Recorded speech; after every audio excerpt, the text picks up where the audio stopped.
Good evening everyone. आज का हमारा टॉपिक है प्रकूट या कोडॉन।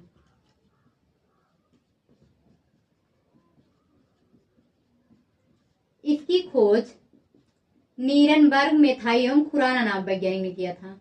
नीरनबर्ग, मेथाई एवं खुराना, इन तीनों वैज्ञानिकों ने प्रकूट की खोज की थी, लेकिन इसको शब्द किसने दिया था?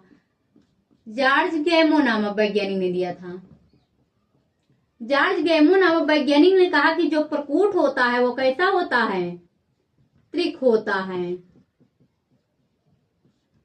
जबकि जो हमारा न्यूक्लियोटाइड है वो न्यूक्लियोटाइड 4 प्रकार के होते हैं: adenine, thymine, guanine and cytosine. DNA में थाइमिन पाया जाता है, आरएनए में थाइमिन की जगह यूरेसिल पाया जाता है। तो इन्होंने कहा 3 न्यूक्लियोटाइड का वह विशेष क्रम जो एक अमीनो अम्ल का कूट लेखन करता है क्या कहलाता है? प्रकूट कहलाता है। 3 न्यूक्लियोटाइड का वह विशेष क्रम जो एक अमीनो अम्ल का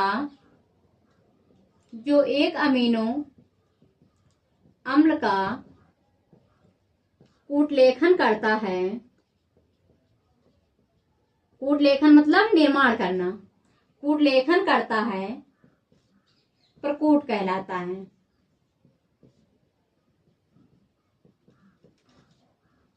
प्रकूट की संख्या ज्ञात करने के लिए फार्मूला होता है। प्रकूट की संख्या m⁴n, इसका ये फार्मूला होता है। इन्होंने कहा कि माना कि प्रकूट एकल है। यदि प्रकूट एकल है, एकल प्रकूट, तो यम कितना होता है? यम वही हमारा नाइट्रोजनी क्षारक है जो कि 4 प्रकार के होते हैं। तो यम की संख्या हमेशा 4 रहेगी और यन की संख्या बदलती जाएगी। तो 4, जबकि एकल प्रकूट है तो यन की पावर कितना हो जाएगा? 1। तो इसमें 4 हैं। क्या यहाँ 20 प्रकार के, हमारे शरीर में 20 प्रकार का अमीनो अम्ल का कूट लेखन होता है? क्या यह 4 प्रकूट 20 प्रकार के अमीनो अम्ल को कूट लेखन करने के लिए सक्षम है? आपके पास मान लो 4 सेब है और 20 लोग हैं, तो क्या आप उन सेबों को बांट पाएंगे? अभी आप कहेंगे आधा आधा। ऐसा नहीं होता है। देना है तो एक एक सेब दीजिए।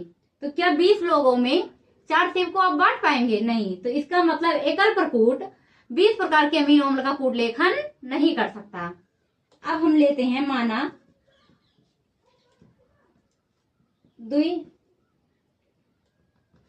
डबल प्रकूट।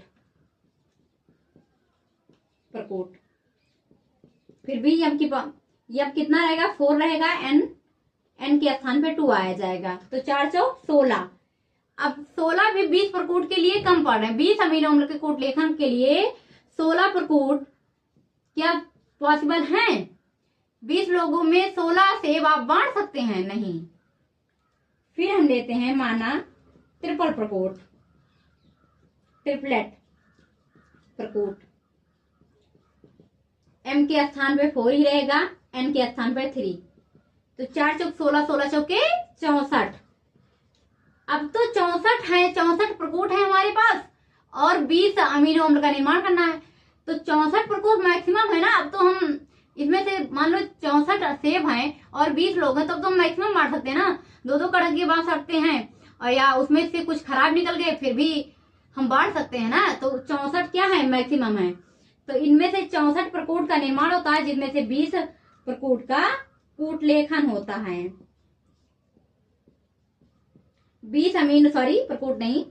64 प्रकूट 20 अमीनो अम्ल का कूट लेखन करते हैं और इनमें से कुछ प्रकूट कूट लेखन में भाग नहीं लेते हैं। अब जैसे प्रकूट त्रिक क्या होता है? जैसे यू यू यू, इन्होंने 4 नाइट्रोजनी क्षारक में ले लिया, मान लो यू यू यू। तो ये क्या है? ये 3 प्रकूट, ये 3 न्यूक्लियोटाइड, ये 3 न्यूक्लियोटाइड, ये एक एक प्रकूट हो गया। यह किसका कूट लेखन करता है? फिनाइल एनानीन का। फिनाइल एलानीन, ये फिनाइल एलानीन का कूट लेखन करता है। इसी तरह प्रारंभन प्रकूट युवा युग युगा, युवा युग उगा, ये तीनों प्रकूट कैसे हैं? प्रारंभन प्रकूट। और समापन प्रकूट क्या है? AUG, ये हमारा समापन प्रकूट है। आज का हमारा टॉपिक खत्म हुआ। Thank you.